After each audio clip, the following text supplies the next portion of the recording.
Kicking off the list at number 10, Booster Gold. Born in the 25th century Gotham City, Michael Carter was born a twin alongside his sister Michelle. Their mother was loving, but their father left them on their 4th birthday. What a sad birthday that is. He left to gamble his life away, and as a result, Michael and his family have to live with this massive debt. Michael was nicknamed Booster in college because he was killing it in football. He was aiming for the big leagues. Now his mother got sick, so Michael took a page out of his father's book and made bets to make bank. He purposely threw games to afford treatments for his mother, but after she was cured, Michael was then called out and then later put in jail. Once he was released, he got a security job at the Metropolis Space Museum, where he admired photos of superheroes from the past, from the 20th century. So he stole some artifacts from around the museum, used Rip Hunter's time machine, and shot back to the 20th century, saving the life of Ronald Reagan. His tech is pretty sweet. I mean, he stole a Legion flight ring, he stole an advanced combat suit, gauntlets. Honestly, it's the visor for me. That's what makes it, personally. Number 9. Cable. First appearing in Uncanny X-Men issue 201, Cable was the newborn Nathaniel Summers. His story is pretty wild and also kind of confusing. His birth was planned by Mr. Sinister. Now, he created Madeline Pryor, which was a clone of Jean Grey. He did this so Scott Summers would fall for her and then in turn give birth to the most powerful mutant ever. Apocalypse eventually figured this new kid could be the perfect upgrade as well, so he had the child kidnapped and then infected with a techno-organic virus. That's when X-Factor's AI, Ship, merged with Nathaniel. It was trying to slow the virus down, but after Apocalypse lost to X-Factor, Clan Ascani offered to save the child by taking him to the alternate future of Earth 4935. Now, his telekinetic powers kept him safe from the techno-organic virus, but in the future, he also gained access to amazing tech, including a teleportation device from Forge. So he's a jacked warrior and strategist with a 21st century and 39th century weapon haul. Hell yeah, we love him. Josh Brolin played him in the MCU, and honestly, he should come over with Deadpool. He's too good. I don't care if he was Thanos. We'll ignore it. And before we continue on with this future list, if you want to go ahead and give us a thumbs up, that would be great. It really helps our channel out so much. You guys are the best. Thank you so much, nerds. Now let's get right back to the list. Number 8, Iron Lad. Making his first appearance in Young Avengers back in 2005, the comic begins with these, well, Young Avengers saving the day. Thor Jr. had lightning powers, Iron Kid's armor was more advanced than Iron Man's, Teen Hulk was polite, odd, and Lieutenant America was helpful yet bossy. Looking good so far. Now these kids aren't with the Avengers, therefore they have to be put in check. You can't have these kids risking their lives. That's a no-go for Cap. Now if they're mutants, they'll refer them to Xavier's school, but either way, somebody's parents are getting a talking to. So the Young Avengers bust into a hostage situation at a wedding, and Iron Lad uses magnetism to take away their guns, while the rest of the team uses, well, brute force. They barely escape, but Iron Lad keeps warning the team about Kang. They'll need all the help they can get once Kang finds them, okay? Iron Lad eventually cross paths with the Avengers, and that's when he explains his origin.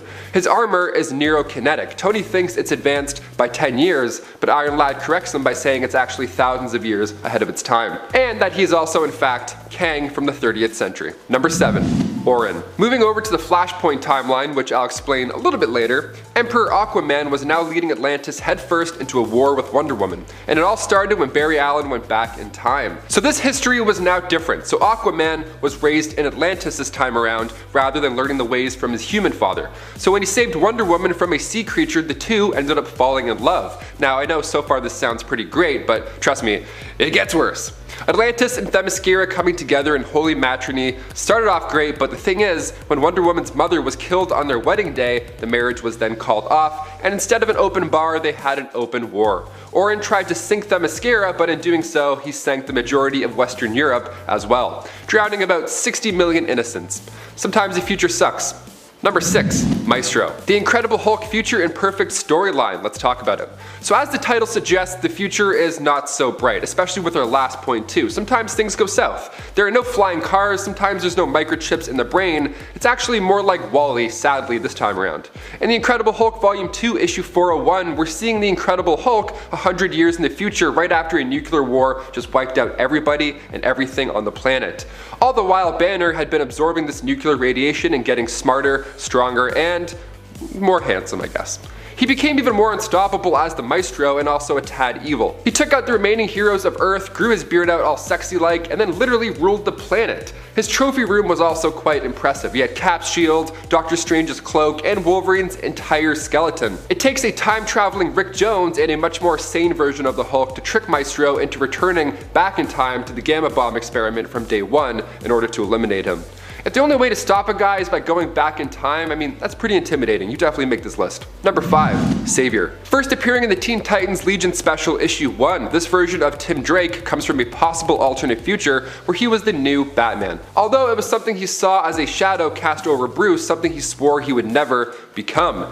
Now this timeline happened when the Teen Titans traveled to the 31st century to help the Legion of Superheroes take on the Fatal 500. Now on the cosmic commute back to their own timeline, they accidentally arrived 10 years into their future. And no, Avatar 2 is still not out. But they did meet older versions of themselves, but this time around they were much more violent in how they prevented crime. Now during those lost 10 years, the world experienced this crisis that resulted in Bruce Wayne being killed by Batwoman right after he reactivated Brother Eye. So Tim got a promotion. Now, I guess. The world got even darker, however, because the nation was split into two factions, East and West. Now with Tim and his co-workers developing a zero-tolerance approach towards criminals. By using hypertime, the older Tim went back in time to prevent this catastrophe, but he went back to prevent Superboy Jonathan Kent from losing control of his powers and subsequently taking the lives of millions. So Tim goes back as Savior to take out the young Jonathan Kent.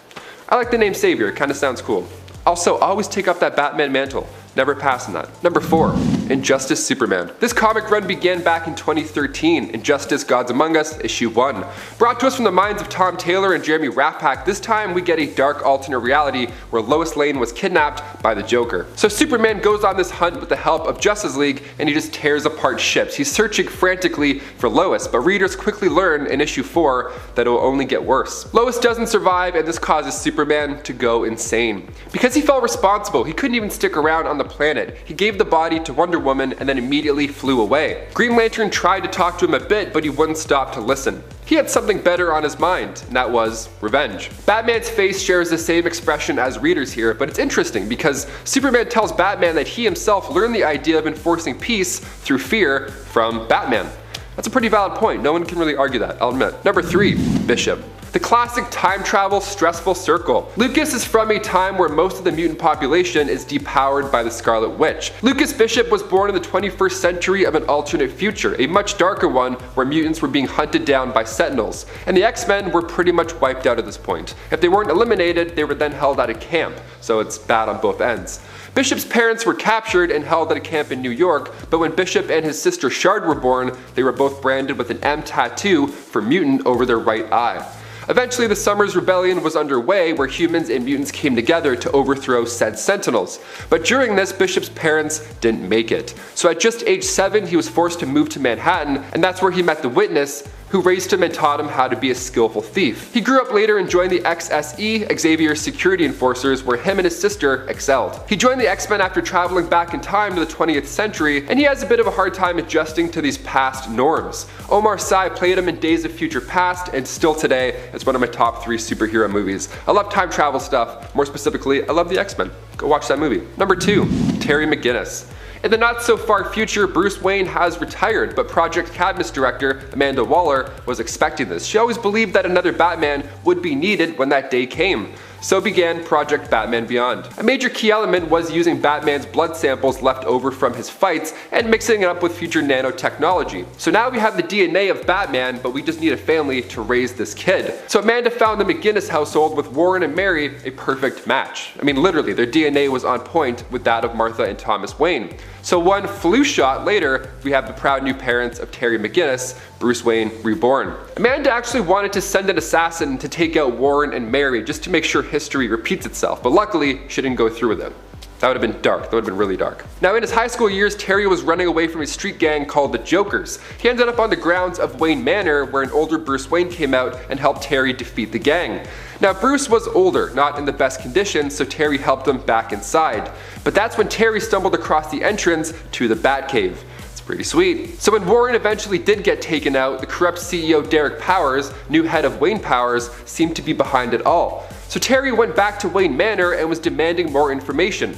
Eventually Terry returned, tied up Ace, stole a batsuit, and then handled powers himself, which was quite the audition. And finally, number 1, The Flash. The fastest man alive. Okay, since the character's debut back in Showcase issue 4, back in the late 50s, The Flash has seen many villains and many more timelines. Amongst them was the Flashpoint timeline, which I mentioned earlier when talking about Emperor Aquaman. Flashpoint was a crossover miniseries by Jeff Johns and Andy Kubert, and it was the same event that led DC Comics into the New 52. It was a big deal. And it all happened when Barry Allen tried to run back in time to save his mother from biting the dust. But in doing so, he opened the door to this new reality where Superman was a lab rat, Thomas Wayne was a dark Batman, and Cyborg was the frontman. Number 10. Punisher 2099. Punisher 2099 is Jacob Gallows. He hails from the alternate dystopian future of Earth 928, where mega corporations pretty much own and run everything on planet Earth. Jacob himself is a police officer working for the Public Eye, a privatized police force owned and operated by Alchemax. After suffering an injustice with his brother, sister-in-law, and mother being killed after a hit was put on them by Kron Stone, the son of Alchemax's CEO, Jake decided to take matters into his own hands. Finding the war journal of the Punisher of years before, he was inspired to become a vigilante all his own, and ended up carrying on Frank Castle's work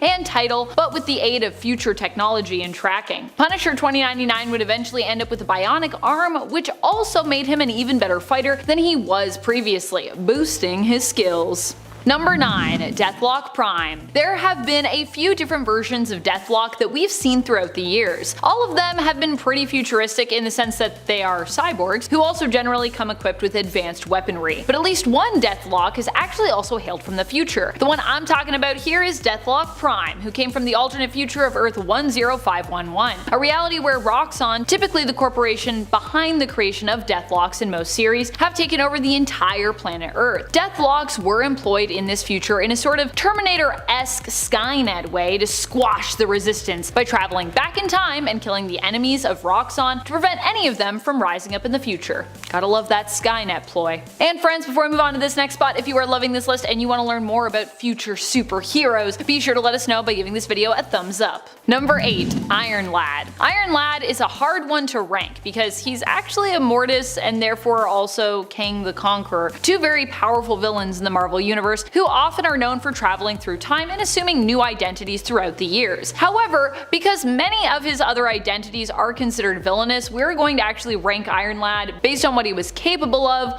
more as Iron Lad, which is why he's a little lower on our list in comparison to if I was ranking him as, Kang. Iron Lad was one of the original members of the Young Avengers, but later learned that he was destined to become the villain known as Kang over time, as he continued to try and set up his future to be perfect. Iron Lad, aka Nathaniel Richards, rebelled against his future self, however, killing Kang and attempting to alter his own future. However, Iron Lad's fate was not so easy to beat, and he would eventually end up working with and becoming his future villainous selves. Selves. There's multiple of them. Selves. Number 7. Captain America 3099. Captain America 3099 is one of the uniforms you can get in Marvel Future Fight, a mobile dungeon crawler style action RPG game set in the Marvel Universe. While we've been to 2099 in the comics, 3099 offers an even more futuristic look at some of our favorite heroes. Cap's 3099 uniform includes a digital, still physical, but appearing kinda holographic, if that makes sense, shield. Cap also sports some interesting pieces of armor, including boots, a chest plate, and pauldrons that also look super futuristic with highlights of glowing neon blue light inlaid into them. This uniform showed up earlier last year and can be unlocked by playing through story mode for the 3rd time, I believe. I think you can still unlock it that way. Number 6. Spider-Man 2099. Spider-Man 2099 is Miguel O'Hara. He hails from the alternate reality belonging to 2099, or really one of the 2099 realities really, Earth 928. In 2099, Miguel becomes Spider-Man as a result of an experimental drug he was pressured to work on as a brilliant geneticist employed by Alchemax. The drug has so far killed a man who he tested it on, which is why Miguel actually tries to leave, but Miguel was forced to try try it himself after trying to leave the company, only for his boss to sneak a highly addictive hallucinogenic into his drink that only Alchemex made. Miguel miraculously survived the transformative process, despite the experiment being additionally sabotaged in an attempt to kill him. In the end, Miguel was left with a power set similar to the Spider-Man of the past and ended up becoming the Spider-Man of the future. Since his introduction, Miguel O'Hara has become a huge fan favorite and has even made his way over to Earth 616 for a few team-ups with main continuity Spider-Man Peter Parker. Number 5. Bishop. Bishop is a mutant from an alternate dystopian future, which is kind of a thing with mutants, if you haven't already noticed that before. There are a lot of mutants who come from the future, specifically various different dystopian futures. Lucas Bishop in his future was a mutant who joined up with the XSE in his timeline, known as the Xavier Security Enforcers. Bishop's powers allow him to absorb almost any type of energy, including kinetic energy, even energy from a snowfall, store up said energy, and disperse it, using it to boost or heal himself or to fire concussive blasts at his opponents. Number 4. Allfather Doom. In the year 2099, Dr. Doom becomes a hero. There were actually 2 Dooms who appeared, and initially it seemed like the Victor Von Doom that we'd come to know may not actually be the true Doom. After all, he was younger and unscarred at his first appearance. However, this would actually be explained in time, and it would be revealed that the other, more villainous Doom was a brainwashed imposter, Eric Zerny, in truth. In fact, there weren't even just 2 Dooms. There were kind of 3 if you're counting Tiger Wilde, a cyborg who became dictator of Latveria. He didn't necessarily go by the name Dr. Doom, but definitely had a kind of Doom vibe going on with his metal cyborg self and being a tyrannical ruler of Latveria. The real Doom ended up being the last one standing in the end and used his power for good. True, he does set out to conquer the United States, but this is actually a good thing as he aims to do so for heroic reasons, wanting to take down the mega corporations who basically now control all aspects of the nation and its civilians' lives in the future. He even brings back S.H.I.E.L.D., which is pretty good, I think. Number 3. Cable. Probably one of the most powerful superheroes out there, period, is Cable. Cable is little baby Nathaniel Christopher Charles Summers, initially referred to as Baby Christopher in the comics, all grown up. Cable actually goes to the future and then comes back to the past after having a roller coaster of a life. He is the biological son of Scott Summers, aka Cyclops, and Madeline Pryor, aka the Goblin Queen, and also Jean Grey's clone. Jean herself is also a mother to Cable, thinking of him as her own son and having memories implanted in her mind of his childhood. So to Jean, she also is his mom, and to Cable, Jean is also his mom too. Being the child of such powerful mutants means that Cable himself is an immensely powerful telepath and telekinetic, despite the fact that he has to focus a lot of his mental strength on fending off the techno-organic virus, which he was infected with. He's also an immensely skilled combatant capable of time travel.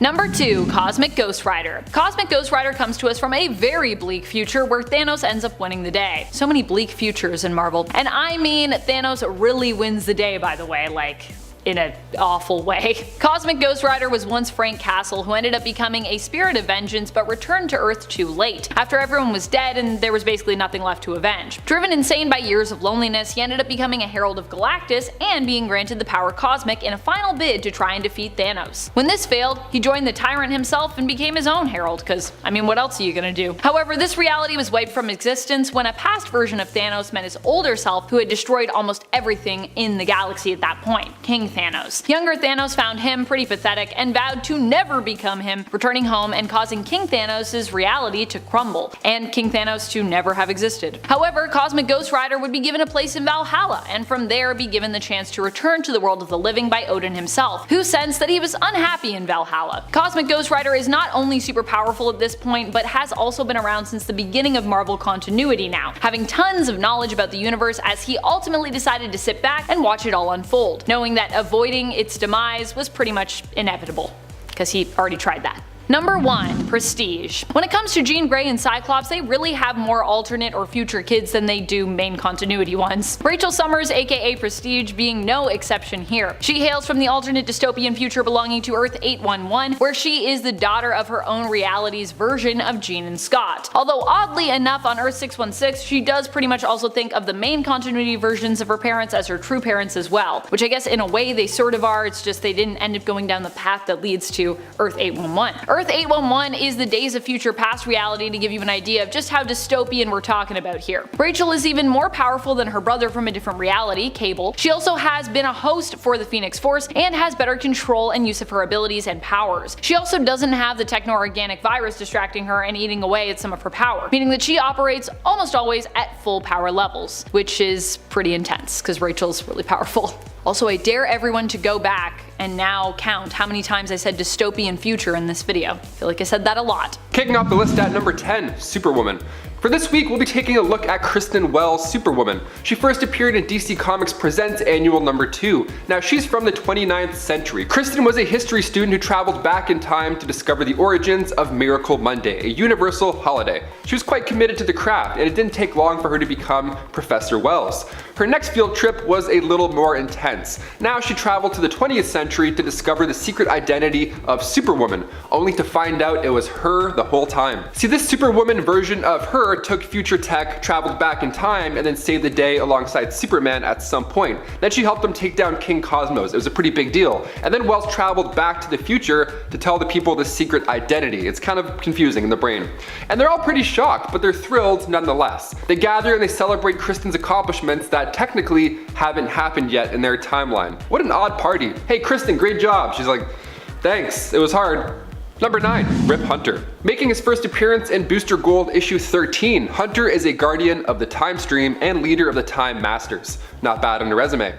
Rightfully so. I mean, right from the start, this guy was preparing for enemies a time traveler would face. He was worried somebody would go back in time and prevent him from being born, so he got ahead of the game, or behind it rather, and then he hid the details of his birth from the public. I have to include Rip Hunter because we mentioned Booster Gold in our last futuristic hero list. Rip Hunter is the son of Booster Gold, but not even Booster knows that, so no one tell him, no one text him.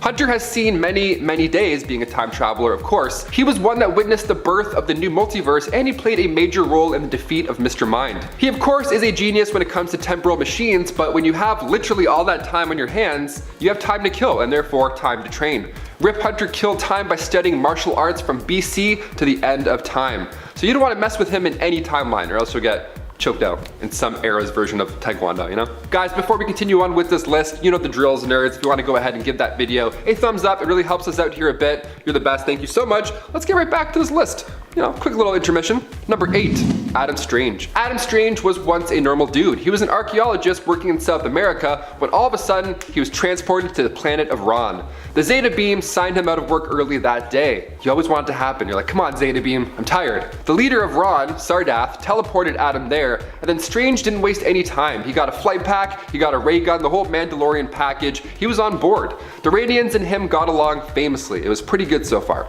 He even charmed Sardath's daughter over there, and they eventually fell in love. Now the beam effect wore off, so he did eventually return to Earth, but after predicting where the next Zeta Beam would hit, Adam scheduled those trips, those archaeological trips, around that location. He needed to marry Alana, so he has to check in with the fam. I get it. Now it turns out this beam wasn't too leisurely, it had purpose. Radians were becoming more and more sterile, so this beam was actually searching for a suitable mate on all these planets. So Adam met the Justice League after assisting in a battle with Kanjiro. When he was offered membership, he declined it, because he was too committed with the Radians. The jetpack and the ray gun, I mean, he's obviously busy, he's shooting things flying around, he's got his hands full, literally. Number 7, KALEB.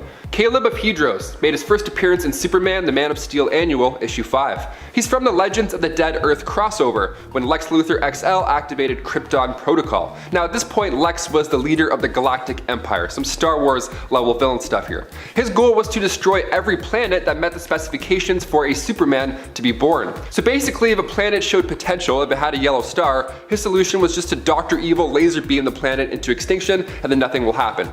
Not a bad plan. I mean, it's kind of brutal, but I guess it would work. So his target was this planet, Hedros. Now thankfully brave rebels also exist in this universe, so they snuck onto the planet and saved the last remaining inhabitant, KALEB. So once he got off this doomed planet, as Lex predicted, he became the Man of Steel. Number 6, Wave Rider. Matthew Ryder made his first appearance in Armageddon 2001. He's a time traveler who comes from a dark future. I love old comics when they talk about the future because the year that Matthew came from is only 9 years away from today. Yeah, he's from the year 2030. Will there be flying cars, hoverboards.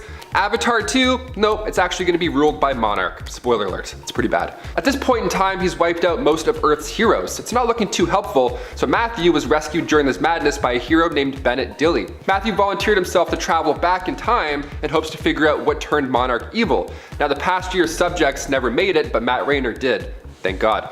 Now, not only that, when he entered the time stream, he was transformed into Wave Rider. So now he's able to surf through time whenever he feels like it. The classic go back in time but get powers during the commute. Awesome, we love it. He's also the king of spoilers, because his new powers allow him now to see into somebody's probable future by merging with them. Imagine bumping into this guy and you're like, oh, sorry. He's like, hey, no worries, good luck on your pilot test. They're like, what? He eventually joined the Linear Men and helped Superman quite a bit when Doomsday returned the first time.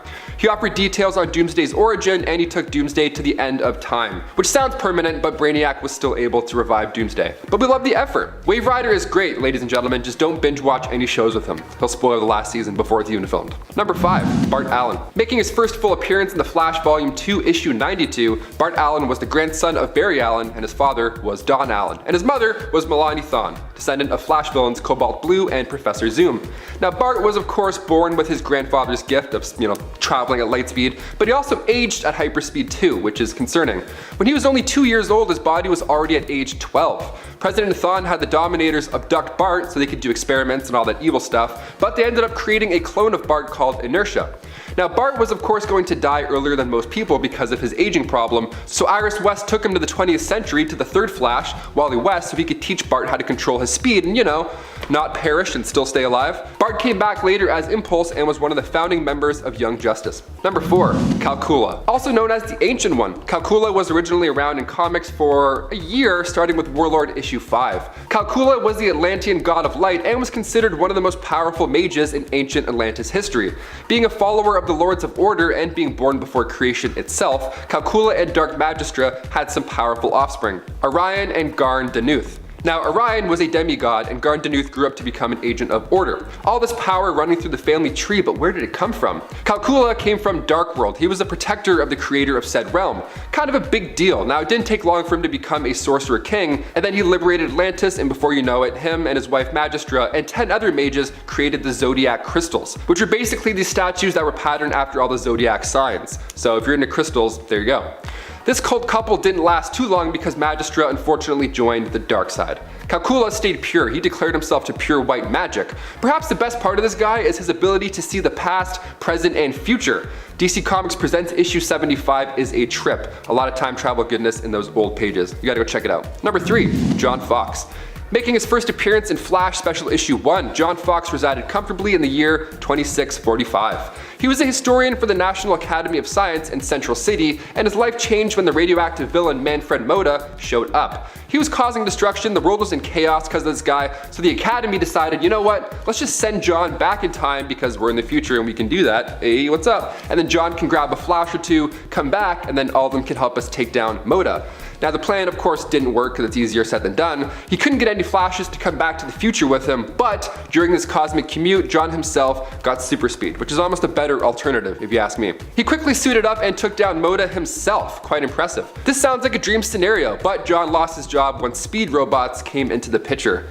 Damn robots taking our jobs, even in 2645. This is relentless. Number 2, Batman. On our last list of futuristic heroes, we mentioned Thomas Wayne, the Batman of the Flashpoint universe, who is a little dark to say the least. So for this list, we had to mention the time that Batman was sent back in time through Darkseid's Omega Beams. It's super fun and also really stressful. This happens during the 6-parter written by Grant Morrison, Final Crisis. Now, it appears Bruce is dead during the story, but later on it's revealed in Return of Bruce Wayne that he just took a trip through time. He was sent back to multiple eras. I'm talking the dawn of history. Caveman Bruce Wayne, and then he jumps further in time and there's witches running around. It's really fun to see Bruce use his intellect to get out of these specific eras. That's the whole fun of it. Also, if you've ever wanted to see Batman as the historical pirate Blackbeard, well, now's your chance. Go check it out. And finally, number 1, Green Lantern. Green Lantern power rings are quite impressive. It can be used as a universal translator, it allows its user to communicate telepathically, and in Superman Man of Tomorrow issue 13, Superman goes nuts, so Kyle Rayner created kryptonite with the ring. It's pretty impressive, but you also may forget that the ring allows for one to time travel. Hal Jordan traveled to the 70th century once. He was brought into the far future to take down an evil government, but in doing so, the ring required enormous amounts of will and energy. energy. So in turn, he ended up losing his memories and started going by the alias Paul Manning. So there was a point where Green Lantern was a superhero in 2 timelines, and that's why he's number 1.